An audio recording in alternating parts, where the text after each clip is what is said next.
आप सभी यहाँ पे उपस्थित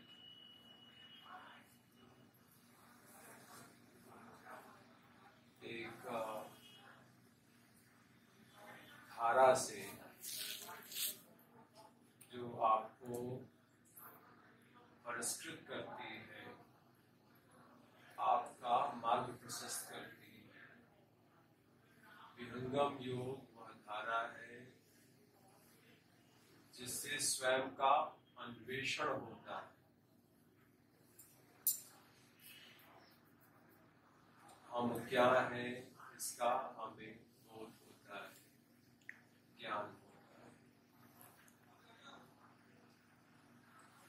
यह जो ज्ञान की श्रृंखला है, कई रूपों में समाज के सामने दिखती है, पर इसकी जो जड़ है वह मानव आत्मा में ही निहित है। यह सभी मानवों के लिए है, इससे किसी धर्म समाज वर्ण का कोई संबंध नहीं। इसीलिए विहंगम योग की जो धारा है, पहले आपके मानसिक आवरणों को दूर करती है सेवा के माध्यम से, जिस पर आप हमेशा तत्पर लगे हुए हैं। सेवा ही एक ऐसा पथ है जो आपकी वृत्तियों को शांत कर सकता है। सेवा से ही हमारे अंदर वह दिव्य शक्ति प्रकट होती है। सेवा में ही ममता है, प्रेम है, साहचर्य है, सहयोग है। अगर ये भावनाएं नहीं होंगी, सेवा नहीं की जा सकती। इसीलिए आप सभी जो भी कार्य कर रहे हैं, एक सुयोजित तरीके से वह आपके पथ को आगे बढ़ाएगा। आज जितना बड़ा दिवस है, आज गीता जयंती भी है, प्रधानमंत्री जी ने भी बोला गीता जयंती है, आगे आप कराएं। तो कैसे हम सेवा के माध्यम से अपने को शांत करें। योगस्थः कुरु कर्माणि, योगस्थ योग में प्रतिष्ठित, कुरु कर्माणि काम को करते हुए, योगस्थ कुरु कर्माणि संकितत्वा धनंजय, सिद्धयः सिद्धयो, कर्म में प्रतिष्ठित होने के बाद, योग में भी प्रतिष्ठित होने के बाद, सिद्धयः सिद्धयो समो भूत्वा, सिद्ध है या नहीं हुआ, कार्य हुआ या नहीं हुआ, बहुत प्रयास किया हुआ या नहीं हुआ, समत्वम समभाव योग उच्चते, वो भावना वो दृष्टिकोण जब तक नहीं आएगी, जीवन दिव्य नहीं बनेगा। तो जीवन को दिव्य बनाना है तो बाहर की परिस्थितियों से बिल्कुल दूर। बाहर में कुछ भी नहीं है, जो भी कुछ है अंदर है। जो भी चीज आपको जिस रूप में अनुभव के रूप में प्रकट हो रहा है, उसको बिल्कुल बदला जा सकता है। वो आपके अंदर शक्ति दे दी जा चुकी है, आपकी आत्मा के अंदर निहित है, सबकी आत्मा के अंदर निहित है। ऐसा नहीं कि नहीं, सबके अंदर वो शक्ति अभी इस समय व्याप्त है। तो जिस रूप में आपको प्रतिकूलताओं का सामना करना पड़ता है, उसी को कैसे पूर्ण किया जाए, अर्धधार उंगध चले। योग कहावे सो, बहुत सिंपल। योग योग सब कोई कहे, योग न जाना, अर्धधार अर्धधार उंगध चले, योग कहावे सो। हम तो पढ़ते रहते हैं, बहुत सत्संग करते हैं, लेकिन बाहर से जो अनुभव हो रहा है हम क्या कर रहे हैं, तो उसका लाभ नहीं उठाते हैं।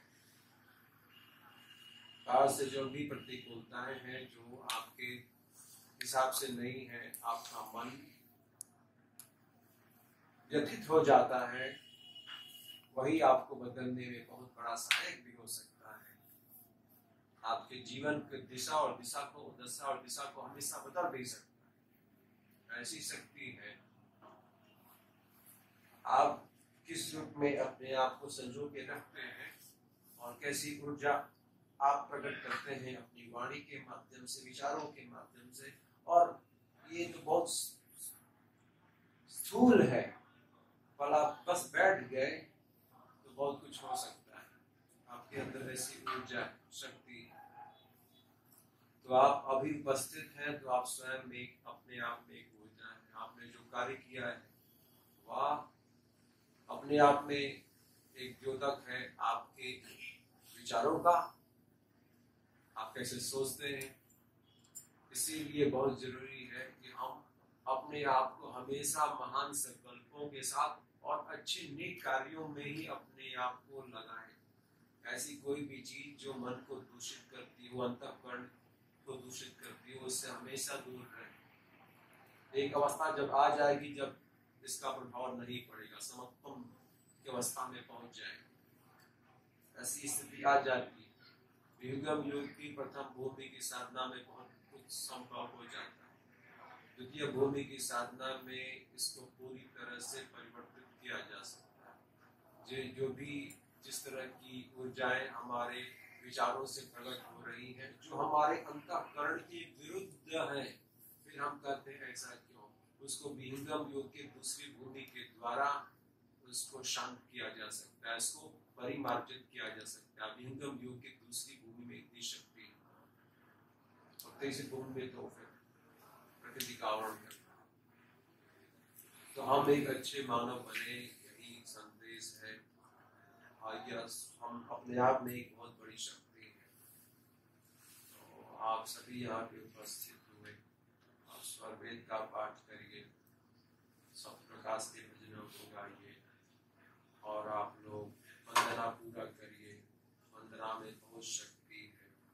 आप और पूजा पाठ करते देखते हैं क्या क्या होता है। आरती सुनते हैं, हमारी आरती कितनी अद्भुत है, हमारी वंदना कितनी अद्भुत है। अध्यात्म का पूरा सार है, इतना सार निर्मित है। एक एक शब्द वंदना के, एक एक शब्द आरती के, शांति पाठ के अद्भुत अपने आप में मंत्र है और संपूर्ण मंत्र।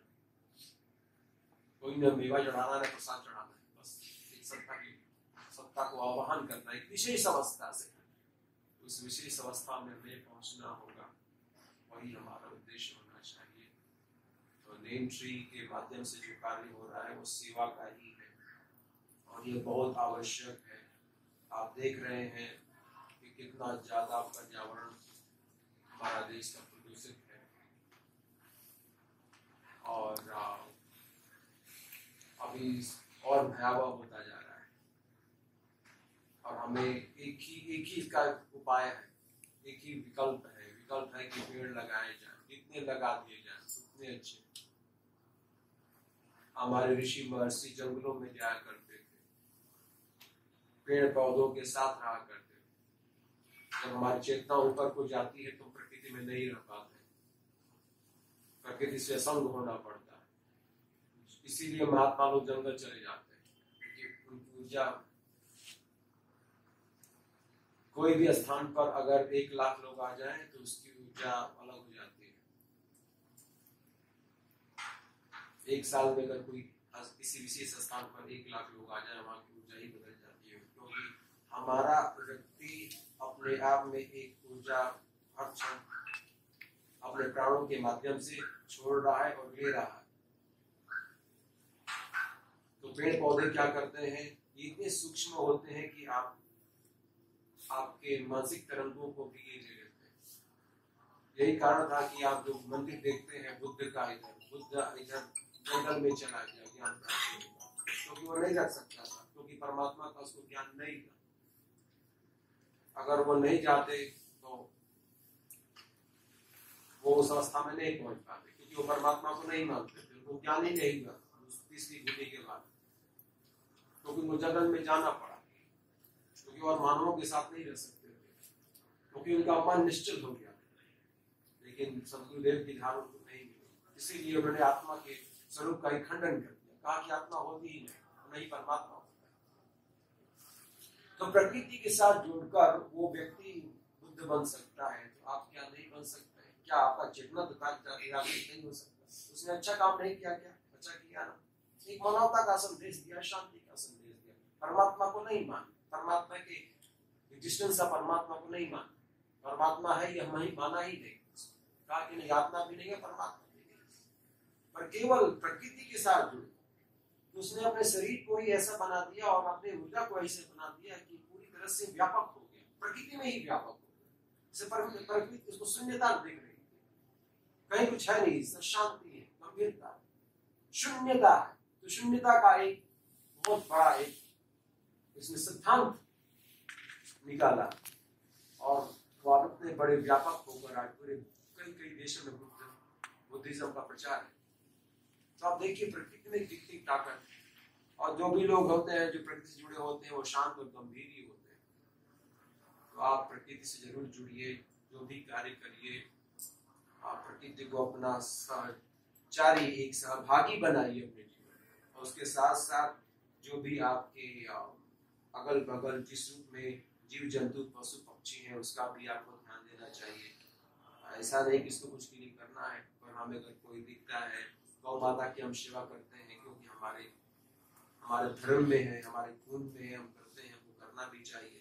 और इसका मतलब ये नहीं हम कोई कुत्ता है तो उसको हटा दे, बिल्ली को हटा दे, सभी एक कारण से है, कोई ऐसे नहीं है आपके पास। तो जरूरी है कि हम सबका सम्मान करें।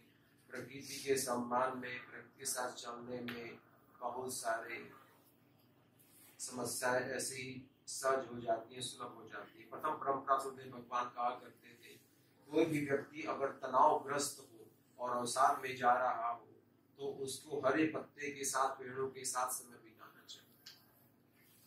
तो ऐसा हमारे प्रथम परंपरा सुधे भगवान कहा करते हैं। तो आप सभी को बहुत बहुत, आप सभी को मैं सादर प्रणाम करता हूँ, नमस्कार करता हूँ कि आपने बहुत अच्छा कार्य किया। पूनम दीदी जी ने बेंगलोर से, मनोज भैया बेंगलोर से, रामकाज सिंह जी और श्री चेतन श्रीवास्तव जी और स्वाति सिन्हा जी, सभी लोग मिलकर इतना बहुत अच्छा कार्य, श्री कौशिक जी छत्तीसगढ़ से, सभी लोग मिलकर एकजुट होकर इतना अच्छा कार्य किए। आप सभी को मैं साधुवाद और सभी चरणों में प्रार्थना करता हूँ कि आपका हर क्षेत्र में विकास हो, आप आगे बढ़े। और नियंत्रण योग इससे बहुत अच्छा कार्य होता है।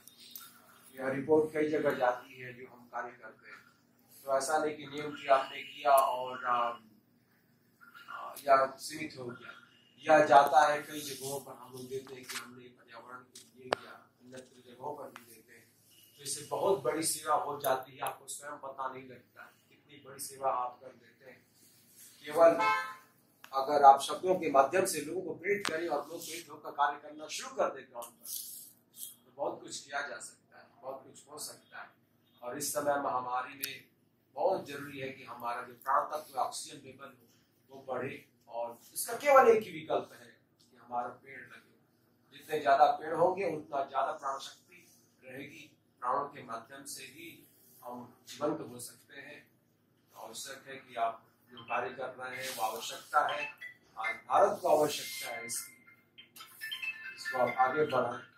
और आप सभी को मैं पुनः साधुवाद देते हुए अपनी वाणी को विराम देता हूँ और मातृशक्ति को कोटि कोटि चरण स्पर्श प्रणाम करता हूँ।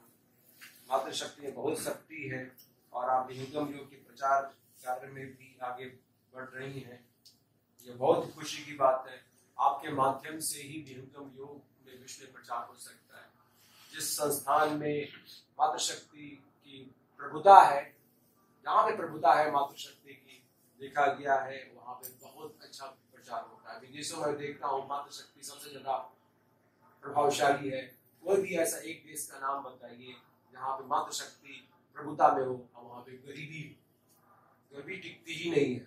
मातृशक्ति में कुछ तो है जिसको लक्ष्मी कहा जाता है, कुछ तो कारण होगा ही, पता नहीं कारण क्या है। लेकिन मैंने देखा है कि मातृशक्ति का देश जो भी प्रभुता में है, वो देश चाहे वह कोई भी देश आप लीजिए, आप पॉपुलेशन वाइज निकाल लीजिए देश का नाम और देखिए वो देश समृद्ध है या नहीं। आप पाएंगे कि सभी देश बहुत ही समृद्ध है, और जहाँ पर बहुत ज्यादा मेल डोमिनेंस है देखेंगे कि उल्टा भी ऐसा क्यों है मुझे पता नहीं, बट ये बहुत बड़ी बात है। ये फैक्ट सामने निकल के आया कि अगर हम मातृशक्ति को आगे बढ़ाएं तो हमारा देश आगे बढ़ेगा, हमारा देश भी समृद्ध होगा। तो आपके आगे होने से मातृशक्ति से मेरा आग्रह होगा कि आगे बढ़े ताकि हमारा देश भी आगे बढ़े। आप जो भी कार्य करेंगी वो सफल होगा। मातृशक्ति में जो भी संकल्प की शक्ति मातृ में सबसे ज्यादा है। आप लोग आगे बढ़ाइए और हम सभी मिलकर एक विशेष सफलता की ऊंचाइयों को प्राप्त करें। हम योग सिद्धांत और ज्ञान को रूपांतरित करें अपने कर्मों के द्वारा और अपने कर्तव्यों के द्वारा। कोटि कोटि धन्यवाद, कोटि कोटि प्रणाम। बोल सदे भगवान की जय। हम सबका संकल्प महान, सर्वे महामंदिर निर्माण, सबका संकल्प महान, सर्वे महामंदिर निर्माण, सबका संकल्प महान। सर्वे महामंदिर निर्माण। बोलिए सूर्य भगवान की जय।